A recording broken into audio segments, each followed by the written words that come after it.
seja o nome do Senhor, que nós possamos seguir sempre louvando a Ele, não importam as circunstâncias.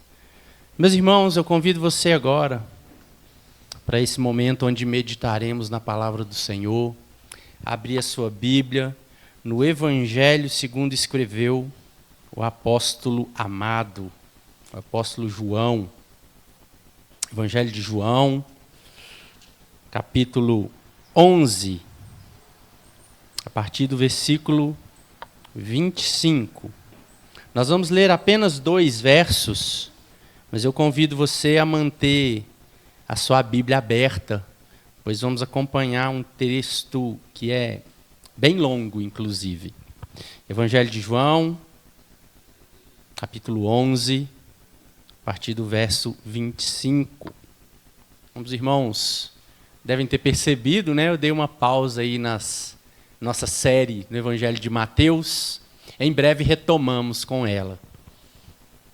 Evangelho de João, capítulo 11, a partir do verso 25. Diz assim a palavra de Deus. Disse-lhe Jesus: Eu sou a ressurreição e a vida. Quem crê em mim, ainda que morra, viverá. E todo o que vive e crê em mim não morrerá eternamente. Crês isto? Oremos. Senhor, dá-nos tua graça nessa noite. Fala conosco por meio da tua palavra.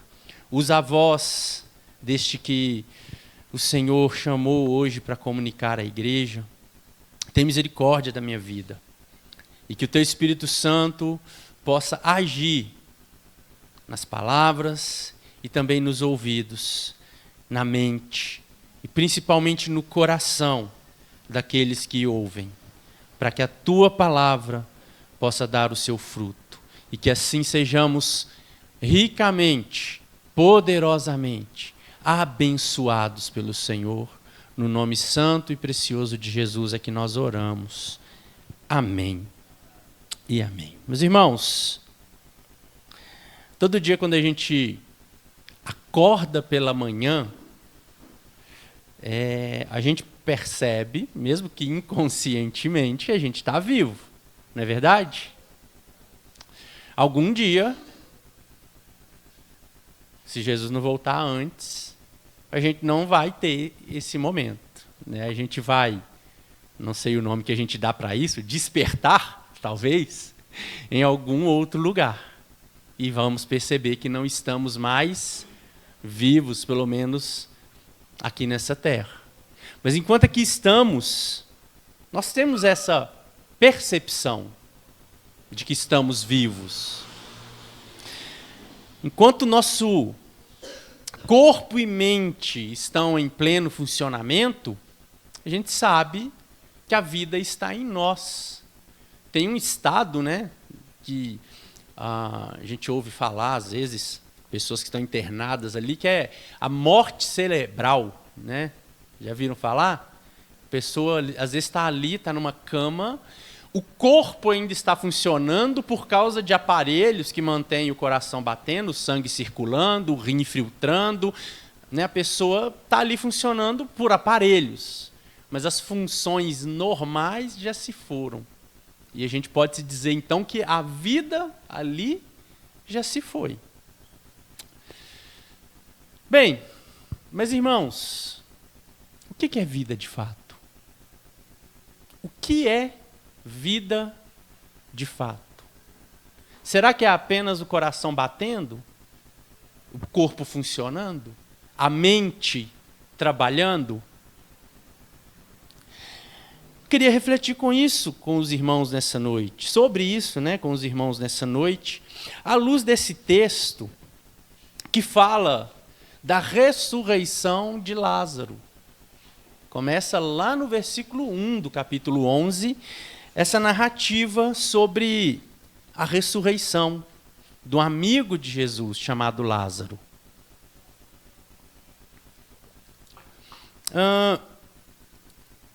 Lázaro, o texto vai nos dizer, já no verso 1 aqui do capítulo 11, que ele estava enfermo.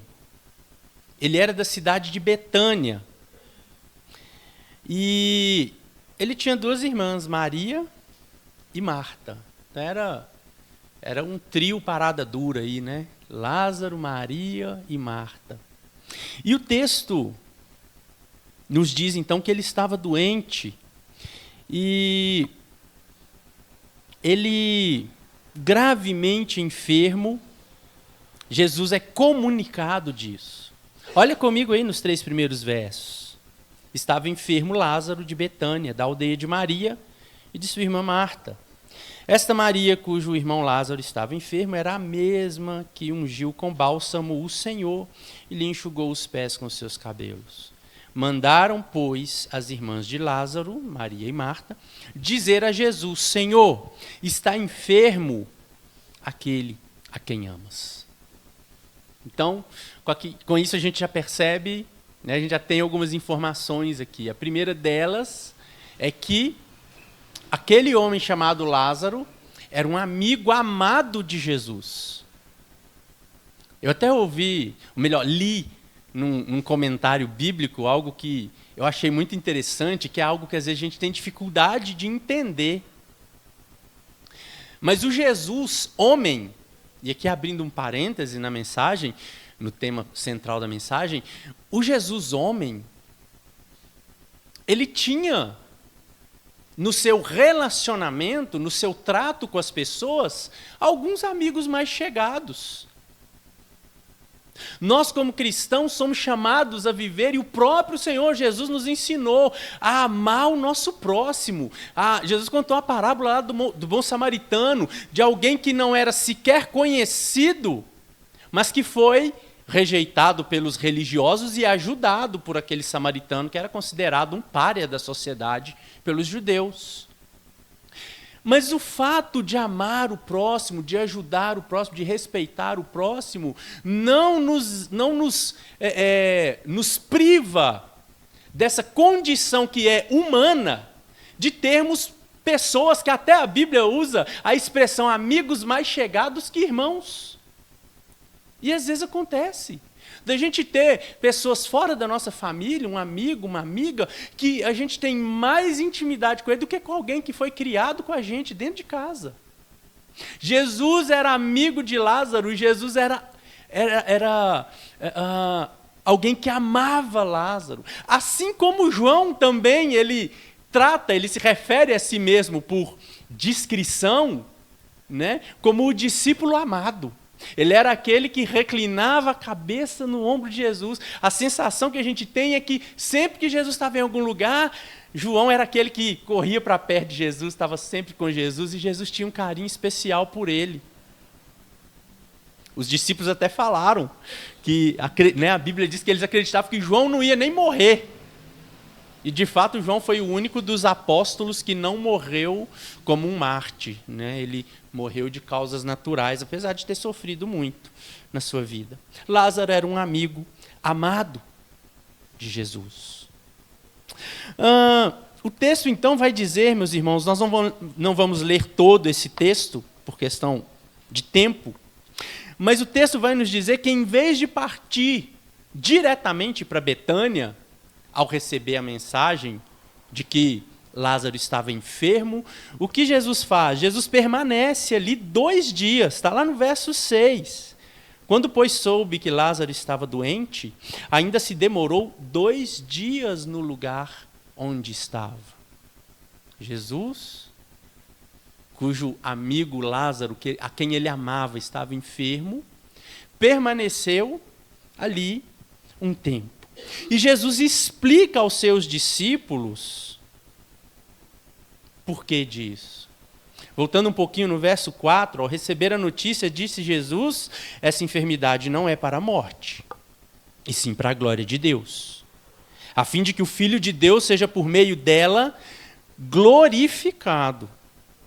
Ora, diz o verso 5, amava Jesus a Marta e a sua irmã e a Lázaro. Então era uma família querida para Jesus, né? Uma família muito amada por Jesus. E ele diz então para os seus discípulos: não se preocupem, não precisa arrumar correria não. essa doença de Lázaro não é para a morte. Parece até que Jesus estava mentindo, né? Porque o texto diz que ele morreu mais à frente.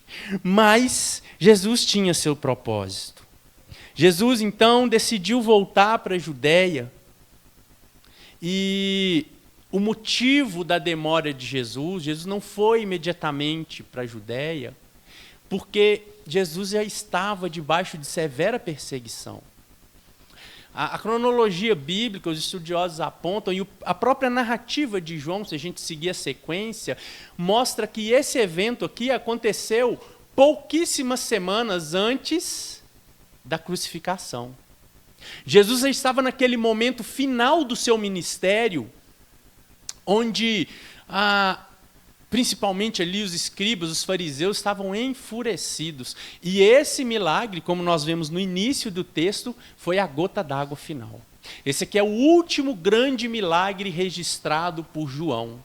Depois disso aqui, Jesus entrou em Jerusalém, ceou a Páscoa com os seus discípulos, foi traído, crucificado e morto. É por isso que nos versos 7 e 8, a gente vê Jesus dizendo assim para os discípulos, vamos outra vez para a Judéia. E os discípulos disseram, mestre, ainda agora os judeus procuravam apedrejar-te e voltas para lá? Então havia uma precaução de Jesus, por isso ele demora um pouco para voltar até a Judéia. E seus discípulos, sabendo disso, o texto vai dizer na sequência, que eles falaram, a gente vai então para Jerusalém com Jesus, mas nós vamos para morrer com ele. Eles sabiam que a coisa lá não ia ser fácil, eles não seriam bem recebidos. E no meio do caminho, Jesus vai revelar algo para os seus discípulos. Versículo 11, isso dizia, e depois lhes acrescentou, nosso amigo Lázaro adormeceu, mas vou despertá-lo. Disseram-lhe, pois, os discípulos, Senhor, se dorme, estará salvo. Jesus, porém, falava com respeito à morte de Lázaro, mas eles supunham que tivesse falado do repouso do sono. Então, no meio do caminho, Lázaro já estava morto. Acredita-se não, as distâncias entre essas cidades eram percorridas com um dia de viagem. Então aqueles que foram informar para Jesus, gastaram um dia para chegar lá onde Jesus estava. Jesus demorou 2 dias para decidir vir visitar Lázaro. E ele demorou mais um dia para chegar. E quando ele chega, ele recebe a notícia de que Lázaro estava morto há 4 dias. A gente pode deduzir, então, que quando a notícia chegou para Jesus, Lázaro já havia morrido. Esse é mais um motivo porque Jesus não correu. Se ele ia ressuscitar Lázaro, ele já tinha isso certamente no seu coração, não ia fazer diferença ele chegar poucos minutos depois dele ter morrido ou passado já algum tempo. E certamente ele sabia que se ele fizesse essa obra 4 dias depois, ele estaria quebrando uma crença dos judeus, porque dizem os historiadores que os judeus acreditavam que até o 3º dia uma pessoa podia ser ressuscitada. Não que eles tivessem poder fazer isso, mas era crença. Assim como a nossa sociedade mesmo moderna é cheia de umas crendices aí malucas. Os judeus criam nisso. De forma que, por mais que Jesus fizesse um grande milagre ressuscitando Lázaro, como ele já havia feito um milagre ressuscitando uma menina, ainda assim, aquilo teve um impacto muito maior quando Jesus ressuscita Lázaro ao 4º dia. Quando Jesus chega, então, até Betânia, e Lázaro já estava morto, sepultado há 4 dias, nós vemos isso lá no verso 17, o texto nos diz que muitos judeus estavam na casa de Marta e Maria, consolando-a, está lá no versículo 19. E ao saber que Jesus tinha chegado, Marta então foi ao seu encontro. Ela foi ao encontro de Jesus. E Maria permaneceu em casa. E então, meus irmãos, Marta demonstra sua tristeza diante de Jesus. Versículo 21, olha aí comigo. Marta diz para Jesus assim: Senhor, se estiveras aqui, não teria morrido meu irmão. Ela conhecia Jesus. Ela sabia que Jesus podia curar aquele seu amigo, irmão dela. Jesus, ela olhou para o passado, né? Se eu tivesse aqui, meu irmão não tinha morrido. Mas mesmo em meio à dor, meus irmãos, Maria diz algo mais. Verso 22, mas também sei que mesmo agora, tudo quanto pedires a Deus, Deus te concederá. E aqui nós temos então um diálogo muito interessante, onde no verso 23 ela diz, Jesus diz, declarou-lhe Jesus, teu irmão há de ressurgir. E ela responde, eu sei, replicou Marta, que ele há de ressurgir na ressurreição no último dia.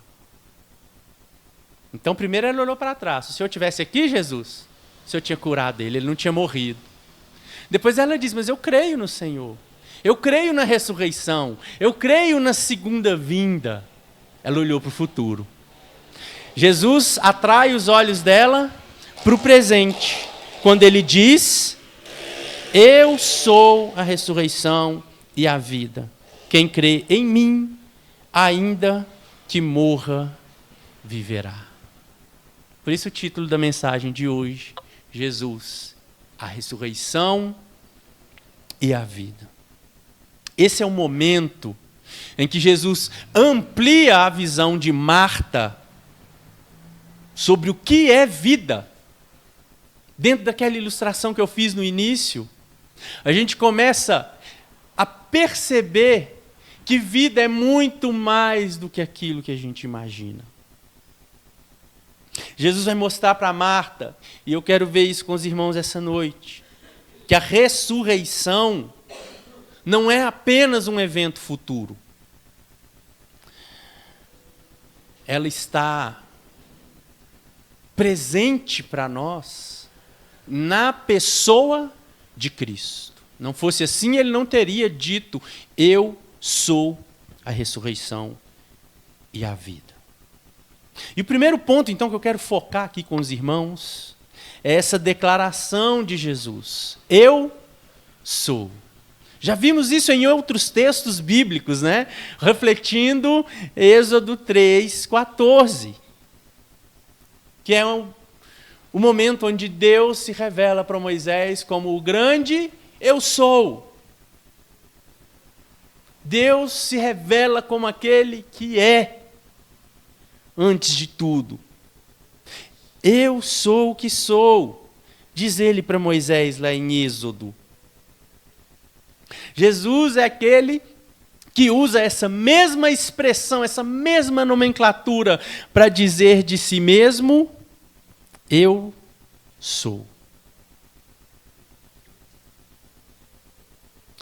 E se a gente olhar um outro texto de João, marca aí o capítulo 11, volta um pouquinho a sua Bíblia para o capítulo 8, o versículo 58.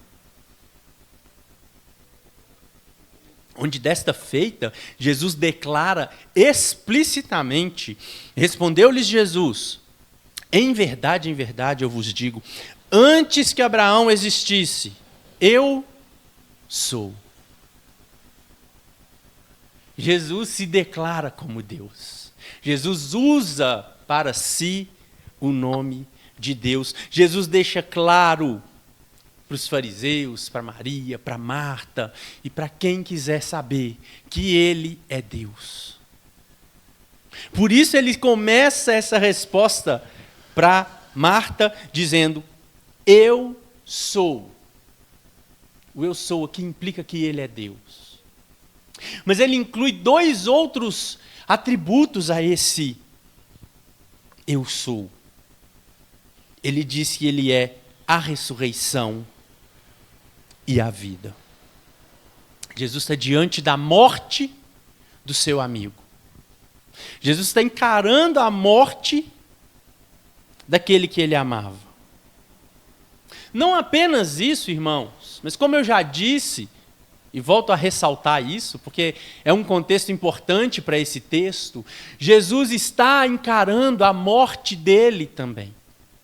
Ele está a poucos dias de encarar a cruz. O fim do ministério terreno de Jesus o coloca frente a frente com a morte por 2 vezes. Algumas semanas depois dele ressuscitar Lázaro, ele próprio iria ressuscitar por meio do poder de Deus. Jesus estava como que num duelo aqui com a morte, tendo alguns rounds com ela. Talvez esse aqui, o primeiro round, onde ele enfrenta a morte do seu amigo. E depois ele enfrentaria a própria morte. Ele está evidenciando que essa batalha, onde a própria Escritura diz lá no Apocalipse que o nosso último e maior inimigo a ser vencido não é o diabo, não são os demônios, mas é justamente a morte. A morte é aquela que entra no mundo em função do pecado. E é aquela que coloca na vida humana o fim da esperança para aqueles que morrem sem Cristo. É o começo da vida plena com Cristo nos céus. Mas para aqueles que morrem sem Cristo, é o fim. E ela, de fato, é um grande mistério para nós. Muitas vezes, tememos a morte não por falta de confiança de que vamos estar com Deus, mas pelo grande mistério que ela é. Pelo medo, às vezes, não necessariamente da morte, mas da dor. Tememos a morte de um ente querido por causa da saudade que ele vai deixar.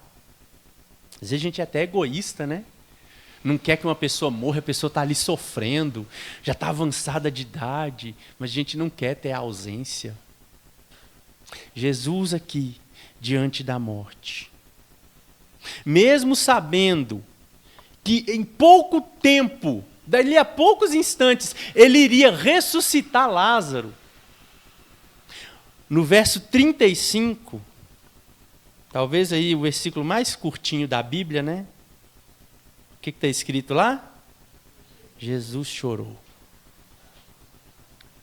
Mesmo sabendo, irmãos, o que ele iria fazer.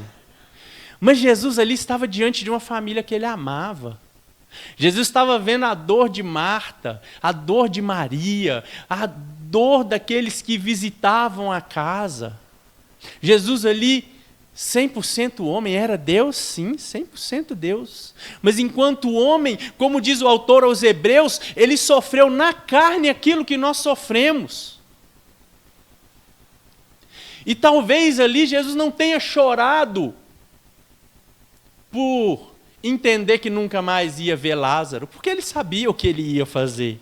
Ele sabia qual era a sua intenção. Mas ele chora ao sentir a dor daqueles que choravam.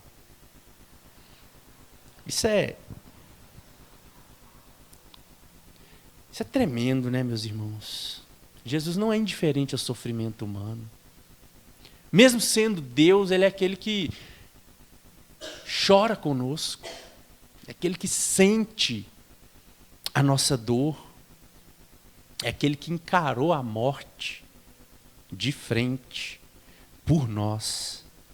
Seu choro revela sua humanidade. O eu sou, aquele que é Deus, se fez homem. Quando ele ressuscita Lázaro, nós vemos a sua perfeita divindade. Mas no seu choro nós vemos a sua humanidade. Marta, aflita, triste. Mas ela sabia quem era Jesus. Como nós já lemos aqui. Marta diz para Jesus: Na verdade, no verso 27, ela responde para Jesus: sim, Senhor. Respondeu ela: eu tenho crido que tu és o Cristo, o Filho do Deus vivo. Marta sabia quem era Jesus. Mas o coraçãozinho dela, como nós já vimos, olhava para o passado, né, se Jesus estivesse aqui, olhava para o futuro, não, lá na frente. Eu sei, eu creio na ressurreição. Mas, irmãos, ela não percebia que ela estava diante daquele que era o Deus do impossível, de fato. E quantas vezes nós somos assim também?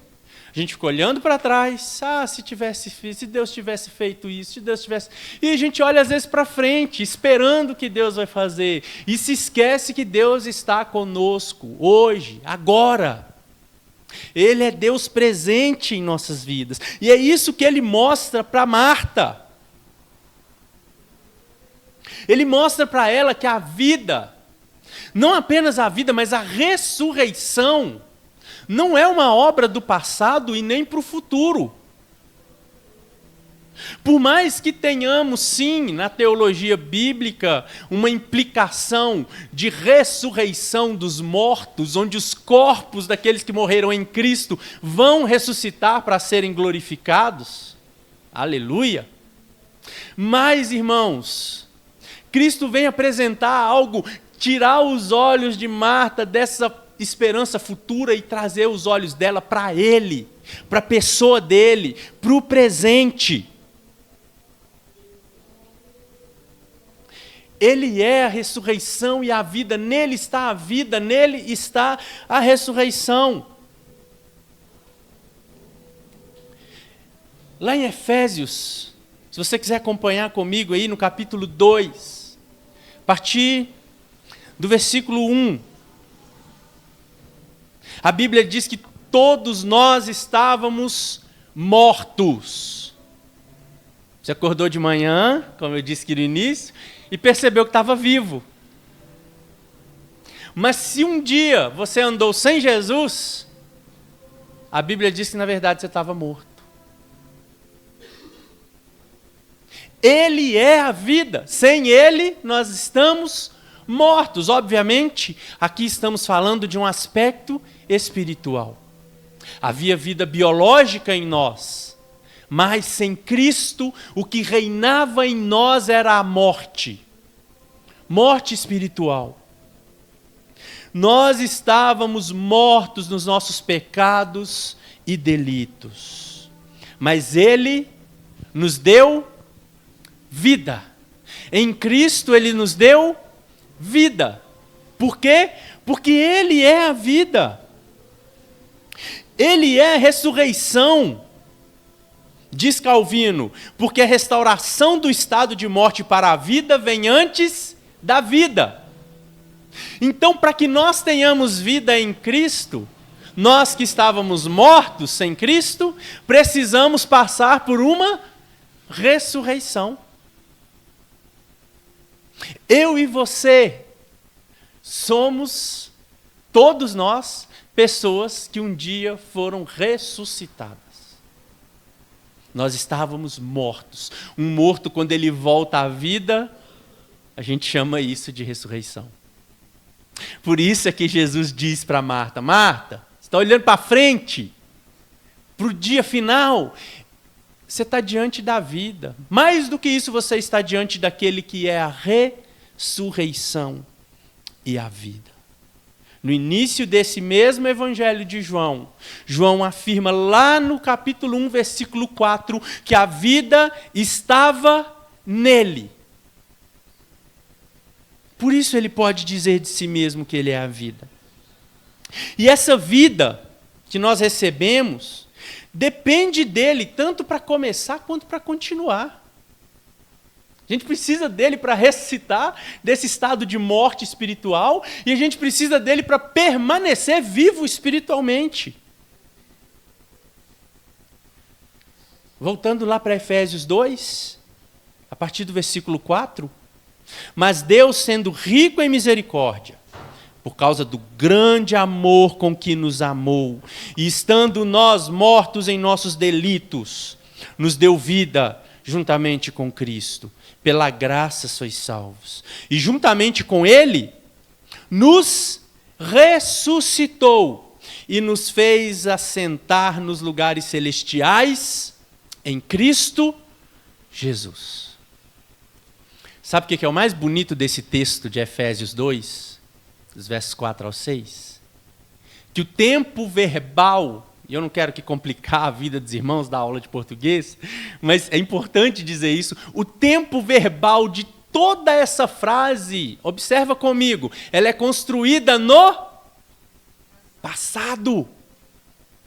Ele não está dizendo vocês vão ser ressuscitados, vocês vão receber vida em Cristo, vocês vão... Não! Ele diz que nós já fomos ressuscitados. Ele diz que nós já assentamos nos lugares celestiais em Cristo Jesus. Essa é uma realidade que a gente muitas vezes ignora. Ou quando a recebe ela mal, né? E acha que, então nós somos reis nessa terra. Não, não é isso. Mas isso aqui faz parte da gente olhar para os atos de Deus, partindo do princípio da sua soberania, dos seus decretos eternos. Aquilo que Deus falou vai se cumprir. Aquilo que Deus faz não tem como ninguém mudar, não tem como voltar para trás. Então, se o ato de Cristo na cruz nos salvou, ele é um ato consumado. Por isso que Jesus falou, tetelestai, né? Está consumado. Não tem volta. Então, se ele te salvou, meu irmão, não tem volta. Você é salvo em Cristo Jesus, amém? Não tem volta. Mas se eu cair, ele te levanta. Como o pastor Joaquim gosta de lembrar, né, do Salmo 37, né? Se cair, não ficará prostrado, o Senhor o segura pela mão. Aqueles que o Senhor entregou o seu Filho por eles, Ele não abre mão deles. Por isso Ele é a ressurreição. Ele é o único que tem o poder de vencer a morte. Ele é aquele que cumpre a profecia de Oséias, lá no capítulo 13, versículo 14, citada pelo apóstolo Paulo em 1 Coríntios, capítulo 5, versículo 55. Onde está, ó morte, a tua vitória?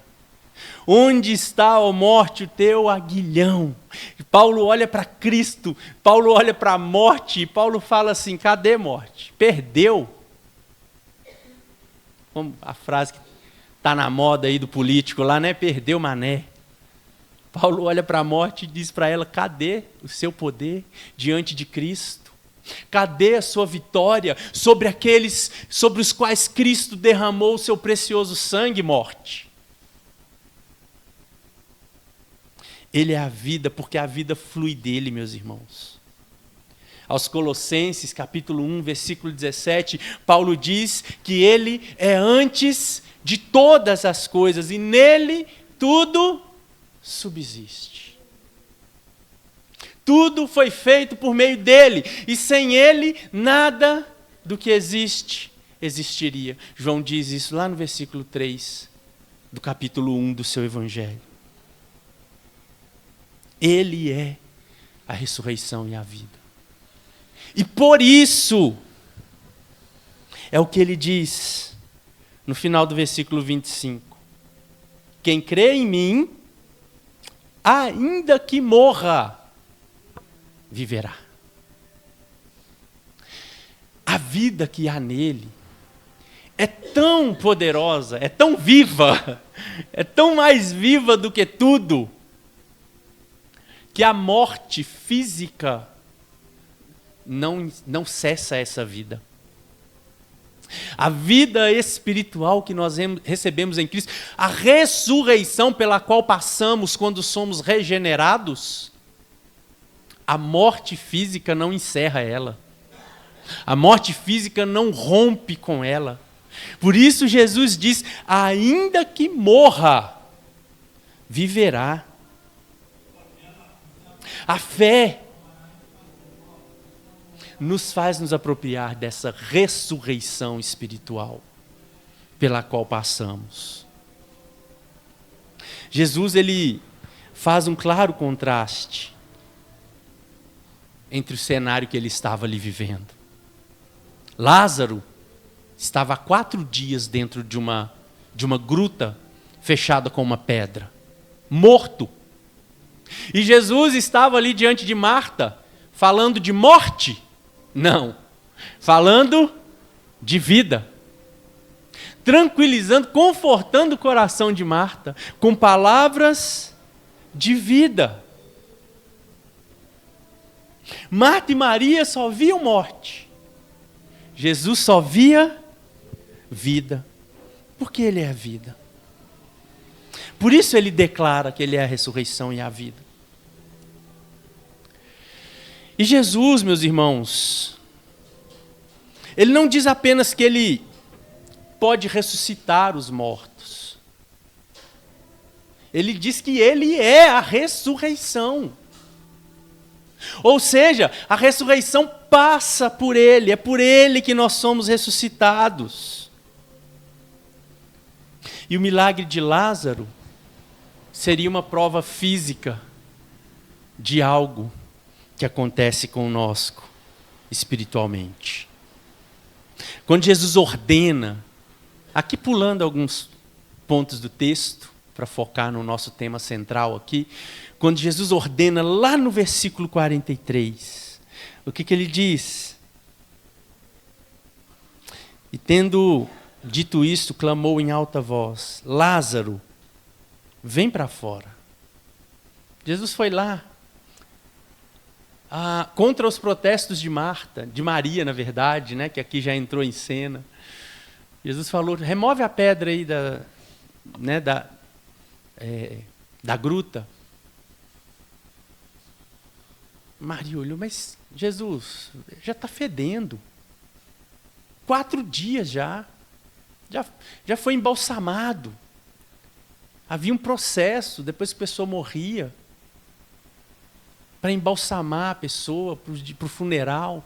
A pessoa era colocada ali, já estava em estado ali de putrefação. Mas segundo a palavra de Jesus, eles removem a pedra. E o texto diz no versículo 44, saiu aquele que estivera morto, tendo os pés e as mãos ligados com ataduras e o rosto envolto num lenço. Trocando em miúdos aqui para nós, saiu uma múmia, né? Já viu no filme, desenho, sai aquela toda enfaixada, sai uma múmia lá de dentro. Jesus manda tirar tudo aquilo dele, né? Desatai-o e deixai-o ir. Jesus ressuscita Lázaro. Esse milagre de Jesus confirma a sua palavra, que Ele é a ressurreição e a vida. Em outras palavras, Ele tem autoridade sobre a morte. Sobre a morte espiritual, sobre a morte física. Para Jesus não faz diferença. Ele tem autoridade sobre a morte. Onde está a sua vitória, morte? Perto de Jesus, a morte não tem poder. E Ele mostra isso. Quem crê em mim, ainda que morra, viverá. E aqui, eu quero apontar para algo que tem uma implicação direta para nós. Quando no versículo 26, ele completa, e todo o que vive e crê em mim, não morrerá eternamente. Ele diz, se morrer, vai continuar vivendo espiritualmente. Mas se estiver vivo e crê em mim, não morrerá eternamente. Ou seja, ele está repetindo aquilo que ele já disse anteriormente, mas apontando para uma outra perspectiva, para a perspectiva de vida eterna. Só que ele não está apontando ela simplesmente para o futuro. Você vai começar a viver lá na frente. Começar a viver depois que você morrer e passar dessa vida para outra. A vida começa depois da morte. Não. Ele está dizendo, quem está vivo e está em Cristo, já entrou na vida eterna. Eu e você já entramos na vida eterna, se eu e você temos Cristo em nosso coração, se eu e você fomos lavados e remidos pelo sangue do Cordeiro, igreja. Nós já temos essa vida. A vida começa em Cristo, e quem vive nele já tem a vida. Lembra que ele diz isso para Marta antes de ressuscitar Lázaro? Depois ele vai e ressuscita Lázaro. Lázaro certamente voltou a morrer. É um homem que morreu 2 vezes, né? Ele voltou a morrer. Um dia ele foi sepultado novamente. A Bíblia não diz, mas eu acho que nós somos obrigados a entender pela proximidade que ele tinha com Jesus, que era um homem de Deus. E ele poderia morrer e ressuscitar fisicamente quantas vezes fosse necessário. Mas uma coisa Jesus estava dizendo, que ele já era alguém que viveria eternamente. Ele já era alguém que tinha vida eterna. A vida biológica, o corpo físico, ele está sujeito aos efeitos da queda. E como está, né, irmãos? Como está? Como a gente sofre, sente dores, sente os efeitos da idade, sente os efeitos dos acidentes naturais mesmo, bate o pé na quina ali, o trem dói lá na alma. O corpo físico sente esses efeitos da queda. E a morte é o efeito último, a morte física. Mas a vida em Cristo nos livra desse efeito, nos liberta do peso dele de condenação. Cristo nos garante a vida verdadeira, a vida que vai além daquele acordar de manhã e entender que está vivo. Você pode acordar de manhã e entender sim que você está vivo, mas não porque você está respirando, porque Cristo está em você.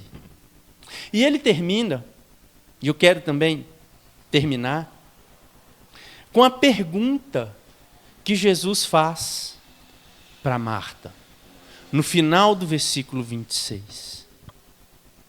Depois de dizer que ele é a ressurreição e a vida, depois de dizer que aquele que crê nele, ainda que morra, viverá, e quem está vivo e crê nele não morrerá eternamente, ele vira para Marta e pergunta assim: você acredita nisso, Marta? Crês isto? E eu quero voltar essa pergunta para você nessa noite. Crês nisso? Eu creio que você crê. Eu estou diante aqui de membros da igreja, de amigos queridos e amigas queridas, de irmãos e de irmãs em Cristo. Caminhamos juntos. Eu creio que você crê. Mas ainda assim, essa é uma pergunta que quando a gente lê, a gente tem que se fazer ela também. Marta também era vamos chamar assim, né? Uma cristã, uma crente. Era amiga de Jesus. Por que Jesus pergunta isso para ela? Será que nas situações da vida, a gente às vezes não ouve Jesus fazendo umas perguntas assim para a gente? Jesus às vezes coloca a gente numa provação, para quando chegar lá na frente, aquilo que a gente fala para todo mundo, Deus pergunta para a gente.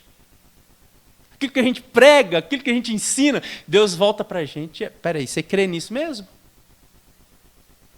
Crês nisso, Marta? Crês nisso, igreja? Você crê que Ele é a ressurreição e a vida?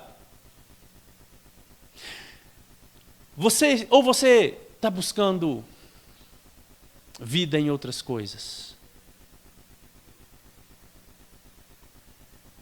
Ou você tem depositado a sua esperança em outras coisas?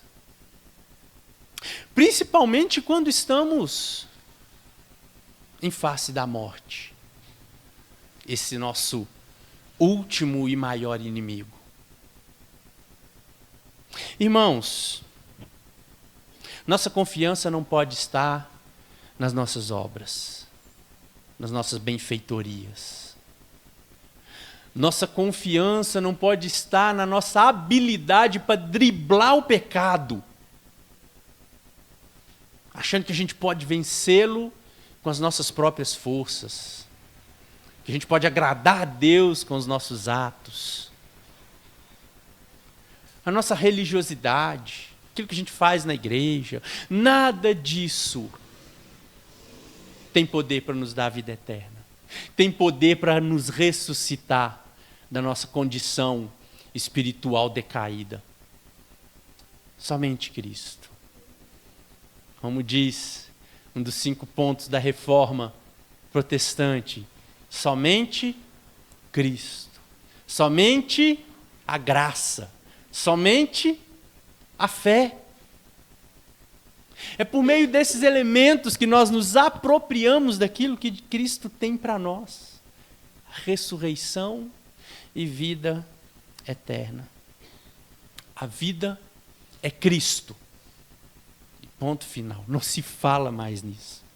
Cristo veio para que tenhamos vida e vida abundante.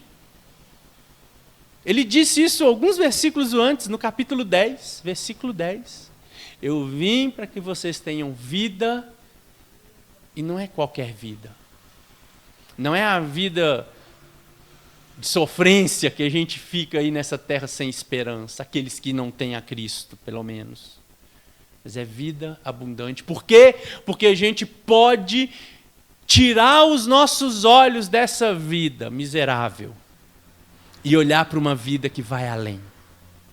E a gente pode desfrutar dela quando a gente desfruta do conforto de Deus, trazendo alento para o nosso coração, trazendo esperança, trazendo consolo, trazendo conforto.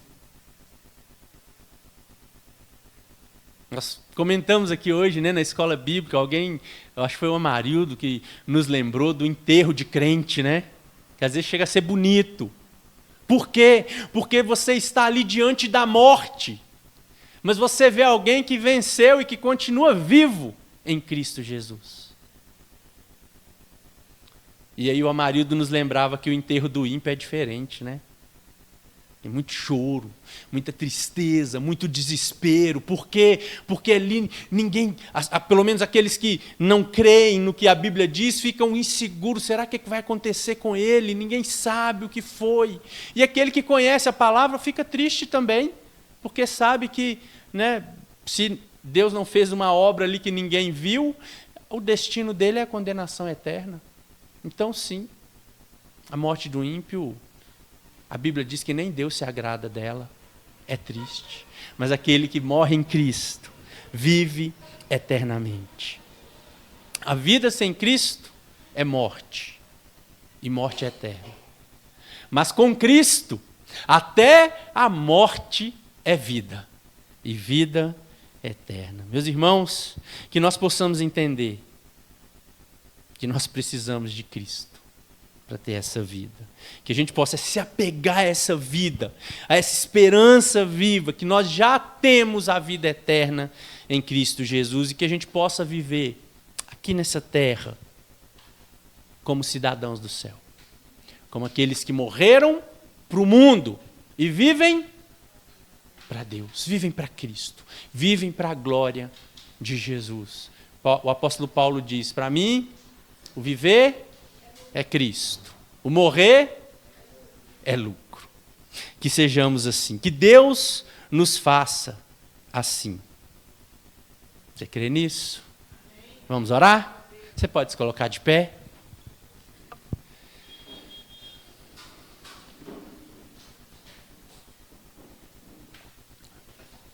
Deus amado, Pai querido, Criador dos céus e da terra, Autor e consumador da vida, nós nos achegamos a Ti uma vez mais em oração, após esse sermão, rogando Ó Pai, pela tua graça e misericórdia sobre nós. Nós que cremos que o Senhor é aquele que nos deu vida. Mas tantas vezes, Senhor, os nossos olhos se distraem, nosso coração se esquece, somos abatidos, afligidos pelas situações da vida.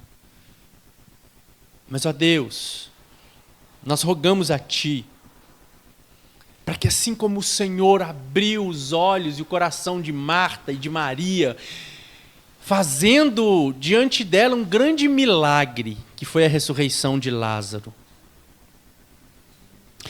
Mas depois disso, aquelas mulheres puderam presenciar algo ainda mais sublime, que foi quando o Senhor se deu naquela cruz, e ao terceiro dia o Senhor ressuscitou o seu próprio Filho. E por meio daquele sacrifício, não a ressurreição de Lázaro, mas a tua ressurreição, por meio dela a morte foi vencida definitivamente. E por meio dela a nossa vitória sobre a morte foi estendida.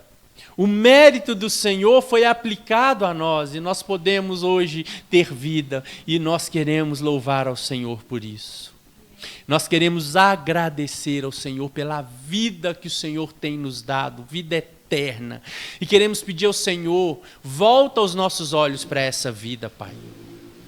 Volta os nossos olhos para essa vida eterna, para que as circunstâncias da vida não nos afastem nunca do Senhor. E é uma promessa que nós temos. Nada pode nos separar do teu amor em Cristo Jesus. Mas pedimos, clamamos, oramos, imploramos ao Senhor, para que possamos caminhar nessa terra, dia após dia, como cidadão dos céus. Firma o nosso coração, os nossos passos, nos teus retos caminhos, para que assim possamos gozar, desfrutar, aproveitar a vida eterna que o Senhor nos tem dado. Não apenas lá na glória, mas já aqui nessa terra, que nós possamos nos alegrar. Coloca, Senhor, no nosso coração. Vai, Senhor, de encontro ao coração do menos ao mais abatido aqui nessa noite. E coloca essa alegria de saber que somos filhos do Senhor, que somos herdeiros do Senhor e que a vida eterna não nos será dada. Ela já foi dada. Nós já temos, pela graça do Senhor. É no nome de Cristo Jesus, aquele que nos deu essa vida, aquele que é a ressurreição e a vida. É no nome dele que nós oramos. Amém e amém. Recebam a bênção, meus irmãos, que a graça, soberana graça do nosso Senhor Jesus, o amor, infinito amor de Deus o Pai e as doces e ternas consolações do Espírito Santo sejam sobre você, sobre a sua casa, sobre a sua família e sobre todo o povo de Deus, no nome santo e precioso de Jesus. Amém. Igreja Presbiteriana, desde 1859, transformando vidas com a palavra de Deus.